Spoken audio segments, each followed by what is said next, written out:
El mensaje seguía en la pantalla. No lo abrí de inmediato. A veces, cuando lees algo, lo aceptas. Y yo aún no estaba listo para aceptar que no era el único.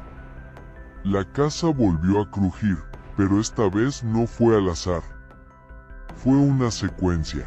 3 sonidos cortos. Una pausa. Uno largo. El mismo patrón que tenía el audio. Está intentando responder, dijo la voz, ya sin molestarse en